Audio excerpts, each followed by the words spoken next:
Angela Ames was at her first morning back from to work after a long maternity leave at Nationwide Insurance in Des Moines, Iowa. When she got there, she went to her department head's office to ask where she could pump milk because she was breastfeeding and needed to pump every few hours or else it would become very painful. The department head, Carla Neal, told her very abruptly that it was not her responsibility and pointed her to go to the company nurse. The nurse told her that in order to get any sort of special lactating room privileges, that she would be required to fill out paperwork that would take at least 3 days to process. When Angela explained that she needed to pump right away and that it had already been over 3 hours since she last pumped and that she really needed immediate access, she was told that she might be able to use the wellness room that they have available, but that it was currently occupied and that she would have to wait for it to become open and that it could possibly be unsanitary and expose her milk to germs. So while waiting for this room to become available, she, as her breast became even more painfully engorged from the milk, she had to have a meeting with her direct supervisor, who told her that none of her work got done while she was away on maternity leave, and so she would now be expected to complete it entirely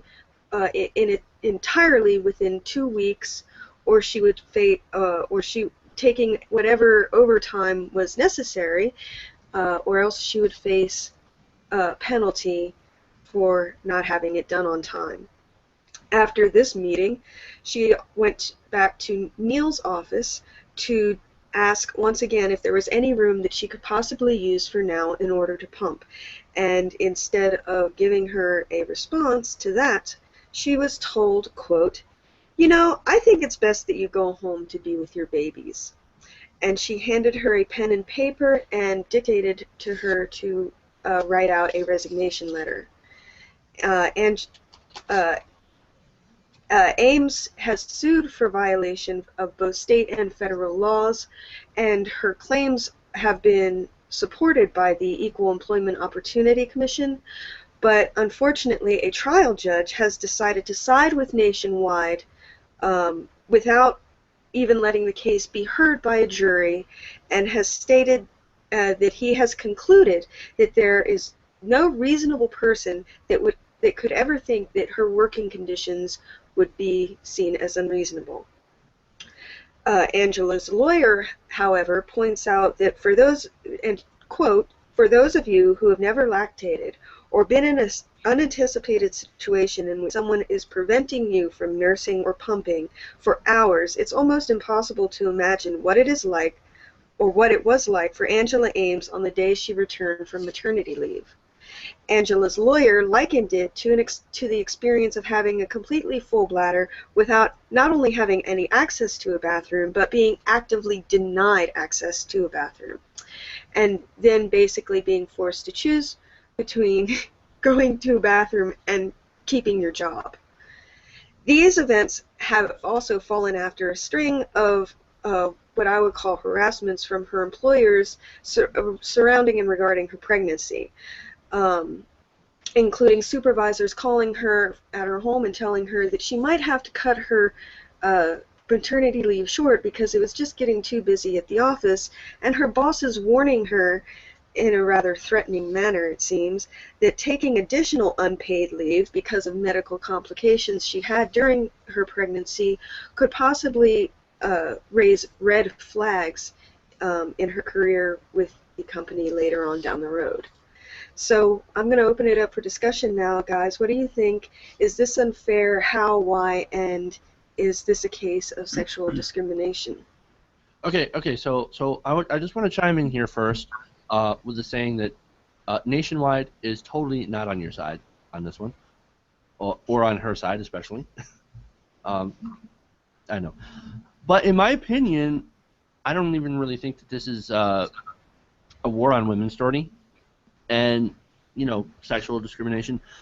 I think it's obvious that it contains some elements of that, but what it really is to me, reading this case, is it's a case of a corporation trying to get rid of a liability. Now, you gotta pump every 3 hours to pump your breasts, and then you need accommodations to do that. Well, that's going to cost us productivity. It's going to cost us money, and that's what they're thinking. Because, I mean, the thing about corporations is that they don't care about their employees. They don't have to. They're not required to. They're not designed to do that. It's not their job to care about their employees or their employees' needs. No, their job is to maximize profit for their shareholders. And see, that's sort of why we need government to step in and make the rules. Because without rules, corporations will do what they do best. And that's maximize profit through any way they can, including somebody trying to get someone to resign because what they're doing is impacting productivity. I do feel that it does have some aspects of sexual discrimination in it, but basically it's like a default thing because these are not problems that men are going to be facing, right? These are problems unique to women and what women will be facing. So, you know, it's pretty much like you said. It's not so much a sexism thing, but I mean, because her supervisor was a woman, so it's more of a greed thing, and it's more of I think an intimidation thing. Like, you better not make yourself you better not make yourself have anything special that you need provided to you. You know, we can get your resignation and hire someone who doesn't need all these special accommodations for them. Well, basically, that's why corporations really sort of don't like when people have families. I know a lot of the times, like a lot of the advice that career advisors will give women these days is don't tell your future prospective employer that you plan on having a family. Why? I mean, take a look at why they tell you to say that. Because having a family, means that you're going to take time off, means you're going to put your family first, which means you're not going to put the corporation first. And look, we all know here in America that women are not treated equally in the workforce. I mean, one can only look at the pay gap to kind of figure that one out. And paid parental leave is I mean, it's not mandated. There are 0 days of mandated parental leave here in the United States. And I just think that's horrible. I mean, that's abhorrent. And we're so far behind all other industrialized countries because they actually have this paid maternity leave that is mandated through government action. I'm gonna, I guess, play a little devil's advocate in this story because they gave her she took the maternity leave and this was her first day back, right? And she had a special circumstance where she needed time off from her job, right? And the first thing that they told her is that she had to fill out a form and they would make a room available for her, but it would take 3 days. So to me, that's like, if I was nationwide and I was like a human person there, I would have said, look, technically you're supposed to fill this form out 3 days before you come back from your maternity leave. Like, you didn't do that now, so we don't have a place ready for you, but you can use certain locations. Like, I think they could have been better about it. But like, technically, they do have a policy for that specific circumstance that they were trying to offer her. But the thing that makes the story like completely over the top is the way that they were like treating her and talking down to her, and they were like trying to get her to leave, and they asked for her resignation and all this other stuff. So like, I can understand them saying, look, we don't have anything ready for you right this second because we didn't know, because you didn't give us the proper notice. Like, we're going to make arrangements for you or whatever in the future, but right now we don't really have a good idea, so like, you're gonna have to wait because you didn't tell us. So I can understand if that was like, if they came to her and said that, and that seems like a perfectly reasonable position for somebody in management to have, but to me they took it way over the top by like berating her and like not letting her go. Like, they have they have baby change tables in bathrooms now, like, to help women who are pregnant. Like, you can't figure out a spot for her, like, in a pinch? Yeah, it just tells me that they didn't plan for it, which is kind of stupid because they knew she was pregnant, they knew she was off, and they knew she was coming back, and that's something that you would think is common sense, like, that they would know. that sort of need some special accommodation after you've Yeah. given birth. But that's Sense. the part I don't agree with. Like, just because you take maternity leave and you come back, I can't anticipate that you might need a special room unless you tell me. So that's the part where I'm kind of on Nationwide's side, is that she didn't tell them. Like, they have their own, like, whatever their stupid corporate rules are, right? Like, their bureaucratic rules. You're supposed to tell them 3 days before. So, like, if they would have told her and said, "Hey, look, we're sorry, we didn't realize." If you would have called 3 days ago and told us, we would have made arrangements for us. That's our policy, and we'll figure something out in the interim. But, like, that's what happened. Like, that would have been reasonable. I just don't think that that's necessarily where they crossed the line. To me, they crossed the line with the personal harassment and all that stuff. Well, and her department head didn't even try to help her. She said, I mean, granted, it's true technically that it's not her responsibility, but at the same time, it was her first day back. She didn't have to be nasty and rude about it. And this Carla Neal, her department head, seemed to be like vehemently against her from the very moment she came back. Snottily saying it's not her responsibility and pointing her to the nurse, and then later being the one to say, go back to your babies, and handing her a piece of paper and pen to write her resignation. Yeah, and that's why, I generally like to think of them as just saying, oh, you got a family now? Well, we don't want that. How dare you have something that's more important than your job? Because of the way that they were sort of badgering her about, being behind on her work because of a pregnancy.